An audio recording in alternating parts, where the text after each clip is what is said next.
오늘부터 새벽 기도의 말씀으로 민수기의 말씀을 나누고자 합니다. 민수기 10장의 말씀을 보면 이스라엘은 하나님을 따를 준비를 합니다. 그리고 언약궤를 따라 광야 길을 걷게 됩니다. 언약궤가 앞서가면 이스라엘도 따라 움직였고 언약궤가 서면 이스라엘도 그 자리에 머물렀습니다.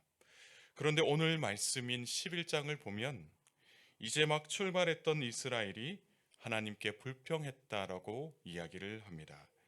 1절의 말씀을 제가 읽겠습니다. 여호와께서 들으시기에 백성이 악한 말로 원망하매 여호와께서 들으시고 진노하사 여호와의 불을 그들 중에 붙여서 진영 끝을 사르게 하시매.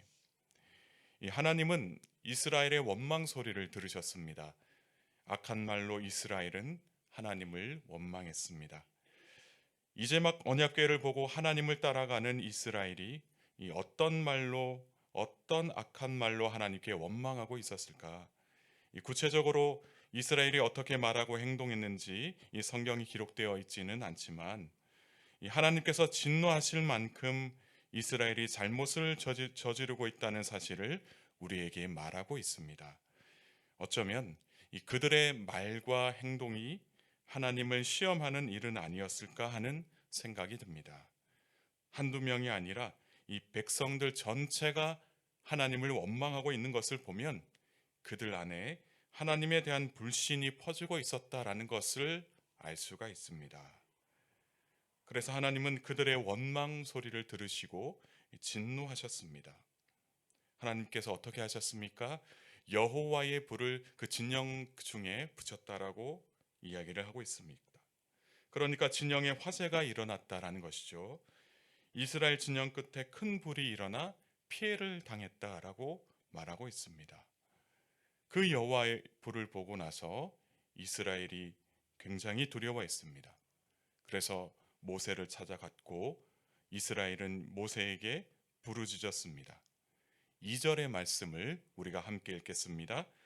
백성이 모세에게 부르짖음으로 모세가 여호와께 기도하니 불이 꺼졌더라. 아멘. 여기서 부르짖다라고 하는 이 단어는 이츠아크라고 합니다. 이 차크의 미완료형인데요. 그러니까 이스라엘 백성이 모세를 찾아가 한두 번 이 도움을 요청한 것이 아니라 문제가 해결될 때까지 계속해서 도움을 요청했다라는 것을 알 수가 있습니다. 이 모세는 하나님과 이스라엘 사이에서 이 중재자 역할을 했습니다. 그래서 이스라엘은 문제 해결을 위해 이 모세를 찾아가 부르짖었고 이 모세는 그들의 문제를 놓고 하나님께 기도했다라는 것을 알 수가 있습니다. 이것은 앞으로 이스라엘이 40년 동안 그러니까 광야 생활을 하면서 자주 겪게 될 그런 내용입니다. 그런 상황입니다. 이 모세는 지도자 역할을 내려놓기 전까지 하나님과 이스라엘 사이에서 중재자 역할을 하게 될 것입니다. 그래서 이스라엘은 문제가 있을 때마다 계속해서 모세를 찾아갈 것이고 이 모세는 백성들이 겪고 있는 이 문제를 하나님 앞에 내려놓고 계속해서 기도하게 될 것입니다. 이것은 오늘날 우리에게도 일어나는 일이 아닐까라는 생각을 하게 됩니다. 때로는 우리의 부주의로 때로는 우리의 죄악으로 인하여 이 겪게 되는 어려움들이 있을 것이고 또 그뿐만 아니라 우리 스스로 해결하지 못하는 일들을 가지고 우리가 살아가야 할 때가 있습니다. 그럴 때마다 우리는 이 모든 기도의 제목들을 가지고 이 교회에 들고 와야 되고 특별히 목회자들에게 가지고 와야 된다는 것을 이야기하고 있습니다.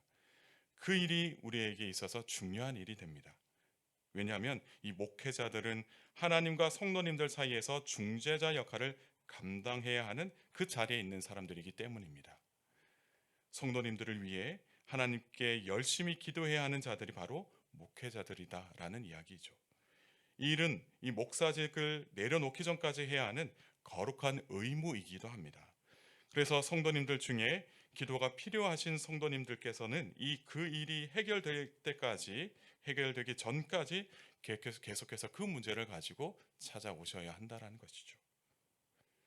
그리고 또 한 가지 우리에게 이야기하고 있는 것은 우리의 참된 중재자이신 예수님께 그 모든 문제를 가지고 나아가야 한다라는 것입니다. 그래서 우리가 하나님께 기도할 때 예수님을 의지하여 기도해야 한다라는 것이죠. 참된 중재자이신 예수님께 우리의 모든 잘못을 고백하며 용서를 구하고 또 우리의 문제가 해결되기를 기도할 때 특별히 예수님께서는 우리의 기도를 들으시고 그 부르짖음에 합당하게 응답해 주실 줄 믿습니다. 이렇게 오늘 본문에서 모세가 중재자로서 하나님께 기도했을 때 하나님은 응답해 주셨습니다. 하나님께서는 이스라엘 진영 끝에서 타오르고 있던 그 모든 불길을 거두셨습니다. 그리고 이스라엘 백성들은 이곳의 이름을 다베라라고 불렀습니다. 이 다베라라는 의미는 여호와의 불이 그들 중에 붙은 까닭이라는 의미입니다. 그러니까 이 여호와의 불을 보고 나서 우리가 하나님께 얼마나 잘못했는지 그 일을 다시 한 번 더 깨닫게 되는 것이죠. 그래서 하나님을 불신하고 원망하는 것은 하나님께 큰 죄악이 된다는 그 사실을 깨닫게 되었고 그 죄악으로 말미암아 징벌을 받게 될 것이다 라는 것을 그들의 마음속에 그들의 삶 속에 기억하고 그렇게 살아가게 된다는 것이죠. 그런데 정말 안타까운 사실은 그렇게 여호와의 불로 징벌을 받았으나 이스라엘은 여전히 하나님을 원망했다라고 이야기를 합니다. 4절의 말씀을 제가 읽겠습니다. 그들 중에 섞여 사는 다른 인종들이 탐욕을 품음에 이스라엘 자손도 다시 울며 이르되 누가 우리에게 고기를 주어 먹게 하랴. 이스라엘이 하나님께 원망했습니다. 그 이유를 무엇이라고 이야기하고 있냐면 이 먹는 문제로 하나님께 원망했다라고 말합니다. 이 광야길에서 먹기는 먹지만 지난날 애굽에서 먹었던 음식들이 생각이 난 것입니다. 물론 과거에 맛있게 먹었던 이 음식들이 생각날 수도 있습니다. 이 생각난 것이 죄악이다라고 이야기를 하지 않습니다. 이 성경은 과거에 잘 먹었던 음식들이 생각나서 하나님께 구하는 것이 잘못되었다라고 말하지 않고 무엇이 잘못이라고 말하고 있냐면 탐욕이 생겨서 하나님께 원망하는 것이 잘못된 것이라고 성경은 말하고 있는 것입니다. 이스라엘과 동행했던 이 다른 인종들이 있었던 것으로 보입니다. 그런데 그들이 음식에 대한 욕심이 생겼습니다. 지금 하나님의 은혜로 이 만나를 먹었지만 과거에 먹었던 그 음식들이 생각나서 그 음식들 먹고 싶다. 왜 이곳에서 못 먹지? 라고 생각하면서 욕심이 생긴 겁니다. 그 욕심으로 계속해서 불평불만이 생기게 되고 그것을 늘어놓게 됩니다. 이것을 들은 이 이스라엘 백성들도 그들의 말을 듣고 따라서 하나님을 원망했던 것으로 보입니다. 과거 애굽에서 먹던 음식들이 계속해서 생각난다라고 이야기를 합니다. 이것은 하나님께서 친히 하늘에서 내려주신 그 만나에 만족하지 못하고 그들이 하나님께 원망하게 되는 것입니다. 욕심이라고 하는 것은 걱정과 두려움을 불러일으키고 또 다른 사람들에게 쉽게 전염되는 것 같습니다. 그리고 하나님의 은혜를 경험하고도 만족하지 못하게 만드는 것이 바로 욕심입니다. 이 욕심이 과하면 하나님을 믿고 따를 수 없게 되는 것입니다. 욕심이 과해지면 진리를 버리게 만들고 세상의 헛된 것을 추구하며 따라 살게 한다라는 것이죠. 그래서 이스라엘 백성들은 누가 우리에게 고기를 주어 먹일 수 있겠느냐며 하나님을 원망하고 애굽 생활을 떠올리게 됩니다. 여러분, 이스라엘 백성들이 애굽에서 평안을 가지고 살았나요? 그렇지 않습니다. 노예 생활을 했습니다. 그런데 애굽에서 먹었던 것과 지금 먹고 있는 것들을 비교하면서 노예로 살았던 그 애굽 시절이 훨씬 좋았다라며 하나님께 원망하는 것을 보게 됩니다. 그래서 이스라엘 백성들은 10절의 말씀에 어떻게 이야기하고 있냐면 10절의 말씀을 제가 읽겠습니다. 백성의 온 종족들이 각기 자기 장막문에서 우는 것을 모세가 들으니라. 이 탐욕에 사로잡혀 있다 보니까 이제는 이 문제를 가지고 이 모세에게 찾아와 함께 기도합시다라고 하는 것이 아니라 각자 자기 장막에서 울면서 하나님께 원망하고 있는 것을 보게 됩니다. 그들의 울음은 하나님의 긍휼을 바라는 눈물이 아니었습니다. 그들의 울음은 다시 애굽으로 돌아가고 싶다는 잘못된 눈물이었습니다. 하나님께 그 모든 문제를 가지고 나와서 기도하는 것이 아니라 각자 자기 집에서 하나님을 원망하며 살고 있다는 것입니다. 이것이 탐욕의 눈이 멀어 하나님을 원망하고 살아가는 사람들의 특징이다라는 것이죠. 이 모든 것을 모세가 보았습니다. 그리고 모세는 어떻게 했을까요? 모세는 하나님께 기도했습니다. 잘못된 것을 구하는 백성들을 어떻게 해야 할지 하나님께 물으면서 기도했다는 것이죠. 우리가 가정에서나 교회에서 또 혹은 이 세상에서 영적 지도자로 살아간다는 것은 결코 쉽지 않은 일입니다. 그러나 하나님께서 우리를 모세와 같은 영적 지도자로 세워주셨으니 우리는 하나님께 늘 깨어 기도해야 합니다.